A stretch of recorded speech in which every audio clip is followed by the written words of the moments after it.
మొదటి నుంచి కూడా బీఆర్ఎస్ పార్టీ మేమందరం కూడా ప్రశ్నిస్తూ ఉన్నాం.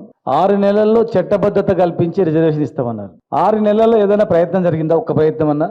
సంవత్సరాల తర్వాత గొడవ వస్తే బీసీ కమిషన్ వేసారు. ఈ దేశంలో ఎక్కడైనా ఒక బీసీ కార్పొరేషన్ బీసీ కమిషన్ కు చట్టబద్ధత ఉందా? మళ్ళీ మేము కొట్లాడి అడిగితే డెడికేటెడ్ కమిషన్ వేసిన తర్వాత చట్టం తేవాలన్నాం. చట్టం తేవాలంటే అసెంబ్లీలో తీర్మానం చేసారు. మా పార్టీ మా నాయకులందరూ కూడా సపోర్ట్ చేసారు.